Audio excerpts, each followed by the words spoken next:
So throughout the summer, Manchester United have been linked with Ajax's Antony, but the fee reportedly being demanded is between 80 and 100 million euros, which, while still being cheaper than most people's monthly energy bills in the UK this winter, is still pretty extortionate. Antony to me is worth no more than 40 to 50 million euros, and so I don't see this deal getting done. So who should United sign instead? But before I go any further, if you need a place where you can keep up to date with the latest transfer news, find all the match stats you need from games across the globe, and watch highlights and stream live football matches, then you need to download the OneFootball app. I use the OneFootball app because it's completely free, and not only do they have stats and transfer news, but they also have videos to watch and articles to read, which is where I get a lot of my ideas for new videos. And as I said before, you can stream live football matches and watch highlights all on the app. Downloading the OneFootball app will help support the channel as well, so I'll leave it linked in the description below. Well, first we need to actually define the type of wide attacker that Ten Hag wants to bring in. Antony is very much a natural winger who, whilst being left-footed, does play from the right side, and whilst obviously looking to cut inside onto his left foot, is able to vary his attacking play by going down the outside of the fullback, threading a pass into the box, or putting in an in-swinging cross. So we need to find a natural winger who can play either from the left or right side, with likely Jadon Sancho, Marcus Rashford, or Anthony Martial playing from the other side in Ten Hag's 4-3-3 system. But let's first break down why Ten Hag may want to use natural wingers from the flanks rather than say an inside forward or a wide playmaker. Just to define those terms, an inside forward is an attacker who will start wide, but rather than looking to receive the ball to feet and isolate the fullback in 1v1s, he will instead look to make diagonal runs in behind the fullback, looking to get into goal scoring positions. Both Rashford and Martial are great examples of inside forwards, and if you remember back to the first game of the 2019-2020 season, when Solskjaer's United beat Lampard's Chelsea 4-0 at Old Trafford, Rashford's goal in the second half was a perfect example of this type of inside forward run, starting wide and then making a movement between the fullback and centre back in behind the high back line, being released by a tremendous clipped pass over the top of the back line from Paul Pogba, and then from this position the inside forward needs the ball control to bring the ball down and the composure and finishing to put the ball past the keeper, which Rashford does elegantly. Players like Raheem Sterling, Mo Salah, Heung-min Son and Luis Diaz would all fall into this category, essentially being natural wide players who have added high level goal scoring ability to their game. A wide playmaker would be someone like Eden Hazard, Philippe Coutinho or Jack Grealish, who rather than holding their width on the flank instead drift infield in between the lines of the opposition system. The simplest way to think about an inside forward, which you could also call a wide forward in certain systems, but generally I would say they are the same types of players, is that the inside forward is primarily a goal scorer, whereas the natural winger and wide playmaker are primarily creators. Now, as I've said, the fact that United are targeting Antony tells me that Ten Hag wants to play with at least one natural winger, maybe two if Sancho starts alongside the new signing ahead of Rashford and Martial. But really, whoever it is going to have to hold their width the majority of the time when United have possession, certainly in the defensive and middle thirds. And the tactical reason for this derives from total football, the Johan Cruyff era, and was brought back into modern football by Pep Guardiola at Barcelona. And I'll let Thierry Henry explain the reasons why Pep wanted two wide attackers to hold such high and wide positions. Basically, from training to the game up until the last third, like I said before, I used to call it the 3 P's: play, possession, and position. And the most important one, as you can see, was position. You have to stay in your position, trust your teammates in order for that ball to come to you. So, for example, if I'm going to show you now, if I can, sometime in training, to make you understand that, and especially for Xavi and Iniesta, he was putting some cones up until, I would say, the last third, okay? And guys that were supposed to play on the right were not allowed to cross on the left, and on the left, you're not allowed to cross on the right. So I'm going to put a line also for the last third where that was freedom for us. When Pep had the plan, respect his plan. That's you. So he used to say to us the first time he took the team, he said, my job is to bring you up until the last third. When you see Villa staying here, is to give, and then you will have your 9, and then you know, but he will, that's to find freedom for Iniesta and Xavi back in the days, is Rakitic now, or whoever is playing, and that pretty much was the structure. So as Henry alluded to there, the reason for the wide attacker's positioning is to create space between the lines for the central midfielders, Iniesta and Xavi at Barcelona during this period, and Bruno Fernandes and either Fred or maybe Eriksen or Van der Beek in this Ten Hag side. The high positioning of the wingers in the 4-3-3 is designed to push the opposition's fullback backwards in line with their back line, and will also pull the fullback wider simultaneously as the fullback looks to close down the space that the winger has. The knock-on effect is that it opens up space in the half space for players like Fred and Bruno Fernandes to flow into, and if the deeper lying United players can thread balls into them, they are now able to receive the ball in a greater amount of space in behind the opposition's midfield and are now able to attack the back line. If Sancho and Rashford were to move into narrower positions, this would allow the fullbacks to retain narrower positions, closing off the half space, so the whole point of the wingers in Ten Hag's 4-3-3 is to create space centrally. Any wide attacker brought in needs to have the ability to receive the ball and use their dribbling ability and pace to take on the fullback in 1v1 situations, whilst also having the end product in and around the box to create and score goals. So let's get into the first option, which is a relatively cheap option that has only recently come onto the market, and it is Chelsea's Hakim Ziyech, who will reportedly be attainable for around just £10 million. Now Ziyech is 29 years old, 30 in March, but he's one of those wingers similar to Angel Di Maria who doesn't rely on his pace.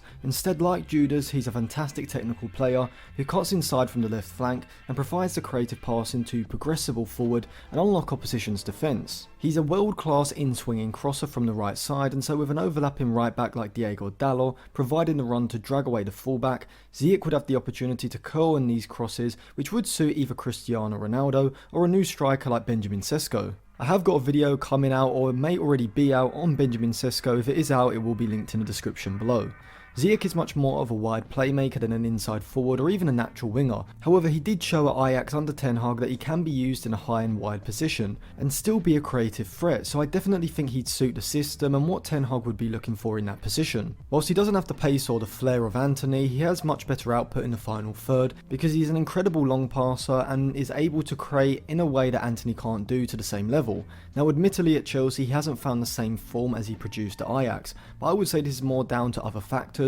rather than Ziyech declining, such as not being given a consistent spot in the first team and being primarily used as a central attacking midfielder behind the main striker in Tuchel's 3-4-3, rather than as a wide attacker able to start wide and drift in when the opportunity is there. From his FB ref report we can see that when given the opportunity he's still capable of producing top level output, as over the last 365 days he's played 1,764 minutes and ranks in the 85th percentile for expected assists, the 87th for progressive passes and the 75th for dribbles, showcasing Ziyech's chance creating and ball progressing ability. We can see that he doesn't rank incredibly highly for non-penalty goals and non-penalty XG, which does suggest that he's much more of a creator rather than a goal scorer, but this would suit the role that he'd be asked to play for Ten Hag. He wouldn't be my first choice option because of his age and the other options I'll suggest, but I still think he'd be an excellent signing, particularly for just around £10 million,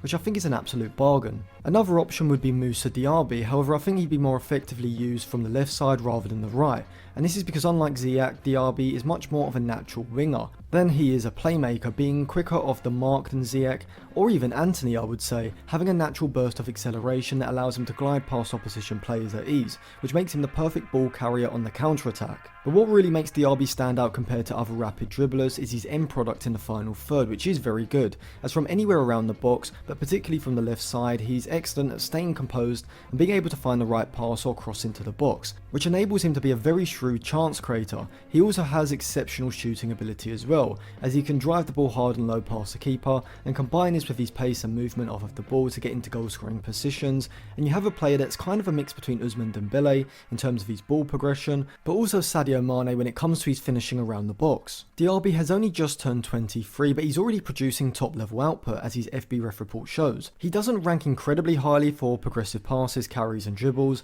though he makes up for this with his output in the final third as he ranks in the 91st percentile for non-penalty goals and the 72nd for non-penalty XG, whilst massively overperforming his non-penalty XG by 0.18 per 90, as well as ranking in the 93rd percentile for expected assists, showing Diaby is much more like Sadio Mane, a player who comes alive in the final third, creating and scoring goals, rather than an Ousmane Dembele who specialises primarily in ball progression via his dribbles and progressive carries. I think this would give United the perfect balance in the front three, with Sancho from the right being more of a creator, whilst Diaby is much more of a wide forward, who starts wide but similar to Pedro Rodriguez or David Villa in Pep's 2011 Barcelona side, looks to break into goal scoring positions with diagonal runs in behind the back line. I do think that he's a better current player than Ziyech, and given his age he'd definitely be a more appealing signing. However, he would be a lot more expensive, having a contract at Leverkusen until 2025, so would likely cost between 50 and 60 million pounds. The only issue I would see with Diaby is that he's certainly much better from the left than he is the right,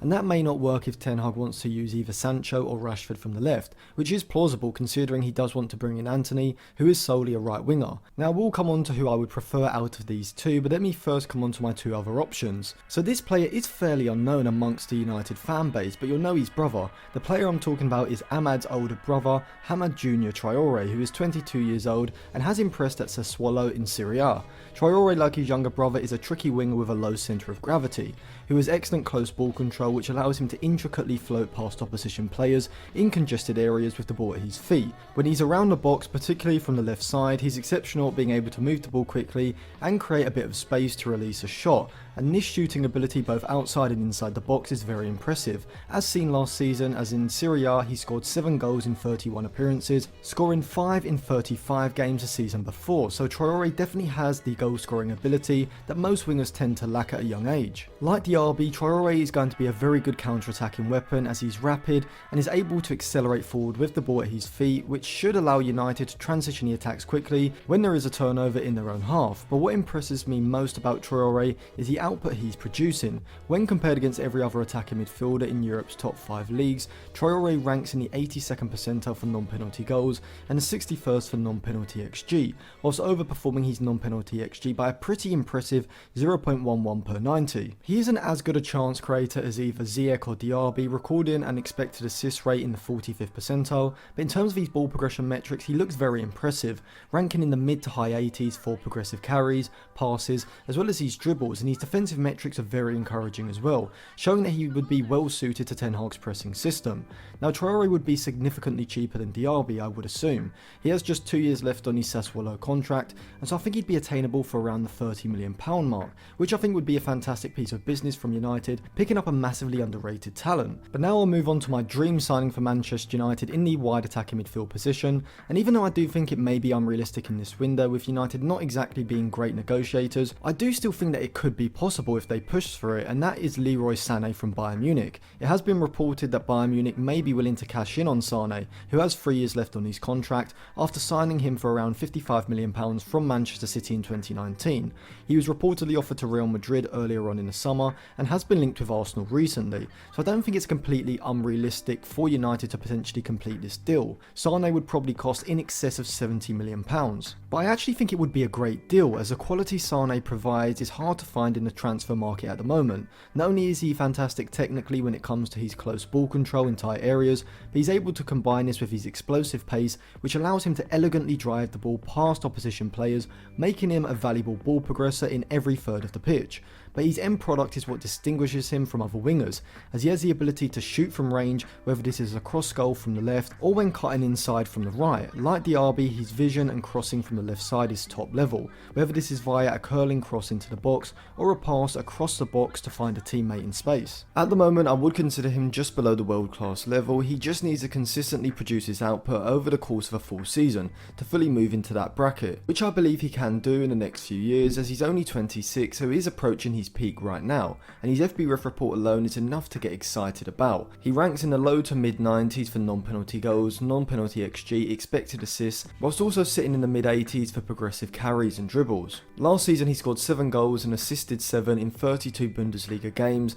and in 2020-2021 he scored 6 and assisted 9 in 32 games. So we can see he is putting up good metrics in all departments, and I believe that this season we could see him push on to double figures in the league for both goals and assists, and that would be an an incredible asset for United to have, which is why Sane would be my dream option, as he can play either from the right or from the left, giving versatility alongside Sancho on the opposite side. But I do think that as a left winger, Sane is top level, on the verge of being world class, and a front line of Sane and Sancho, either side of Ronaldo, would be a sensational front three for United, having the ball carrying, pace, chance creation and goal scoring ability that could propel United ahead of the likes of Chelsea, Tottenham and Arsenal. So Leroy Sane would be my first choice, likely costing around £70 million, but he'd definitely be worth it. My second choice would be Moussa Diaby, as I think his chance creating ability alongside his goal scoring just gives him the slight edge over Hamad Jr. Traore. However, I don't think there's much difference between the two, so either one would be a fantastic signing. I also think Hakim Ziyech could be a good signing as well, more of a stopgap than a long-term signing, but he's definitely a potential bargain that United should be looking to bring in as the end of the transfer window approaches. So thank you for watching. If you enjoyed that video, check out some of my others linked in the description, give the video a like, subscribe to the channel and click the bell so you get notified when my videos come out.